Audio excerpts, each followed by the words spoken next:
ప్రభావశీలమైన దేశాల వేదికగా పేరొందిన G20 సదస్సు ఎప్పుడూ అంతర్జాతీయ చర్చలకు కేంద్రంగా ఉంటుంది. కానీ ఈసారి సదస్సు కంటే ముందే దానికి సంబంధించిన రాజకీయ తుఫాన్ ప్రపంచ దృష్టిని ఆకర్షిస్తోంది. దక్షిణాఫ్రికాలో జరగబోయే G20 సదస్సును అమెరికా బహిష్కరిస్తోందని అధ్యక్షుడు డొనాల్డ్ ట్రంప్ ప్రకటించడం అంతర్జాతీయ వర్గాల్లో సంచలనంగా మారింది. ఇది కేవలం దౌత్యపరమైన నిర్ణయం కాదు. అమెరికా దక్షిణాఫ్రికా సంబంధాలను కుదిపేస్తోంది. శ్వేత జాతి రైతులతో క్రూరంగా వ్యవహరిస్తున్నారని ఆరోపించిన ట్రంప్ G20 సదస్సుకు అమెరికా తరపున ఒక్క అధికారి కూడా హాజరు కాబోరని ప్రకటించారు.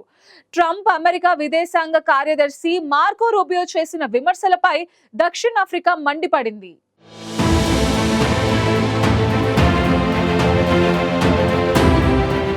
దక్షిణాఫ్రికాలో నవంబర్ 22 నుంచి 23 వరకు జరగబోయే G20 సదస్సులో పాల్గొనబోమని అమెరికా స్పష్టం చేసింది. ట్రంప్ చేసిన ఈ ప్రకటనతో అమెరికా తరపున ఒక్క అధికారి కూడా ఈ సదస్సుకు హాజరు కాబోరని స్పష్టమైంది.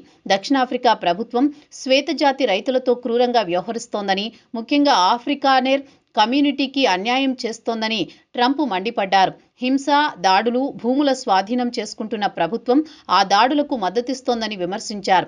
అలాంటి దేశంలో G20 సదస్సు జరగడం అవమానకరమన్నారు. అందుకే అమెరికా తరపున ఎవరూ ఆ సదస్సులో పాల్గొనరని ట్రంప్ స్పష్టం చేశారు. ఇక అమెరికా విదేశాంగ శాఖ కార్యదర్శి మార్కో రూబియో సైతం ఇవే తరహా విమర్శలు చేశారు. ఆఫ్రికానర్ కమ్యూనిటీ, శ్వేత రైతులపై హింస జరుగుతోందని ఆయన ఆరోపించారు. దీనిపై దక్షిణాఫ్రికా ప్రభుత్వం తీవ్రంగా స్పందించింది. ఈ ప్రకటన జోహన్నెస్బర్గ్ నవంబర్ 22-23లో జరగబోతున్న G20 సమ్మిట్కు ముందు వచ్చింది. ట్రంప్ ఈ బహిష్కరణను దక్షిణాఫ్రికా పాలసీలకు వ్యతిరేకంగా చూపించారు. శ్వేత రైతుల భూములు స్వాధీనం చేసుకోవడం, హింస వంటి కారణాలను చూపించి ట్రంప్ ఈ సదస్సుకు డుమ్మా కొట్టారు.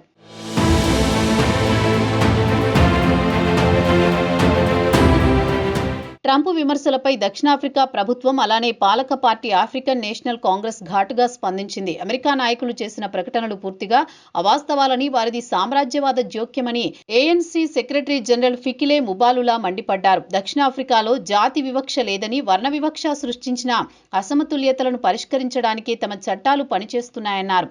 సామ్రాజ్యవాద సరసాలను తాము సరదాగా తీసుకోమని, అమెరికా పాల్గొనకపోయినా సమ్మిట్ కొనసాగుతుందని ఆయన స్పష్టం చేశారు. ట్రంప్ వాదనలు, కట్టుకథలను తాము తిరస్కరిస్తున్నామన్న ముబాలౌలా, తమ సార్వభౌమాధికారం పట్ల ట్రంప్ యంత్రాంగానికి ఎలాంటి గౌరవమూ లేదని, వారు తమ దేశాన్ని అమెరికాకి ఉపదేశంగా భావిస్తున్నారన్నారు. ట్రంప్ ఆరోపణలు పూర్తిగా అవాస్తవమని, శ్వేత రైతులపై హింస లేదని దక్షిణాఫ్రికా ప్రభుత్వం స్పష్టం చేసింది. ల్యాండ్ రీఫార్మ్ పాలసీ అసమతుల్యతలను సరిచేయడానికేనని, ట్రంప్ బహిష్కరణ సమ్మిట్ను ప్రభావితం చేయదని, G20 సదస్సు యథావిధిగా జరుగుతుందని పేర్కొంది.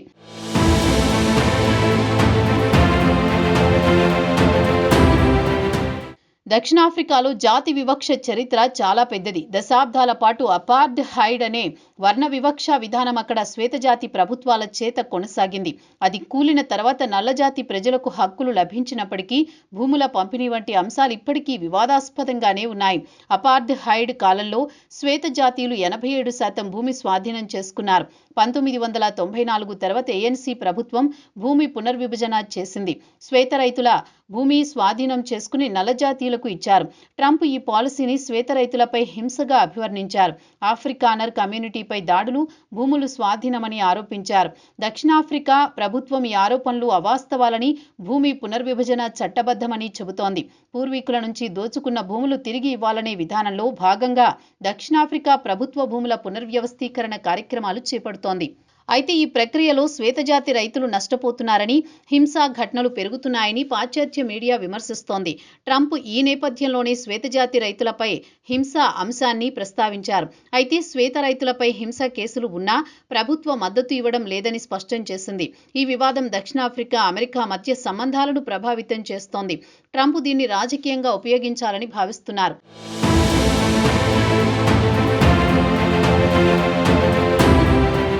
ఇక ఈ వివాదం కేవలం ఒక దేశానికి మాత్రమే పరిమితం కాలేదు. G20 సదస్సుకు ముందు దక్షిణాఫ్రికాపై ట్రంప్ చేసిన ఆరోపణలు ఎలాంటి ప్రభావం చూపిస్తాయి అనేది తేలాల్సి ఉంది. మరోవైపు G20 సదస్సు అంటే ప్రపంచంలోని ప్రధాన ఆర్థిక శక్తులు ఒకే వేదికపై చర్చించే వేదిక. కానీ ఇప్పుడు తాము బహిష్కరిస్తున్నట్లు ట్రంప్ చెప్పడం సంచలనంగా మారింది. అయితే ట్రంప్ లేకపోయినా సదస్సు జరుగుతుందని దక్షిణాఫ్రికా స్పష్టం చేసింది. ఇక ఈ G20 సమ్మిట్లో భారత్, చైనా, బ్రెజిల్ లాంటి దేశాలు ముఖ్య పాత్ర పోషిస్తున్నాయి. కానీ ట్రంప్ లేకపోవడంతో ఈసారి దీనికి ప్రాముఖ్యత తగ్గే అవకాశం ఉంది. అంతేకాక దక్షిణాఫ్రికాపై ఒత్తిడి తీసుకురావడమే కాక G20 ఏకాభిప్రాయానికి కూడా విఘాతం కలిగే అవకాశం ఉంటుంది. అయితే ట్రంప్ నిజంగా మానవ హక్కులను పరిగణలోకి తీసుకుని బహిష్కరించారా లేక అంతర్జాతీయ వేదికలపై అమెరికా ఆధిపత్యం చూపించాలని నిర్ణయం తీసుకున్నారా అనేది తెలియాలంటే వేచి చూడాల్సిందే. మొత్తంగా G20 సదస్సు ప్రారంభం కంటే ముందే ఒక దౌత్య యుద్ధానికి రంగం సిద్ధమైంది. ఒకవైపు ట్రంప్ బహిష్కరణ ప్రకటన, మరోవైపు దక్షిణాఫ్రికా గట్టి ప్రతిస్పందన ఈ సదస్సును రాజకీయ వేదికగా మార్చింది.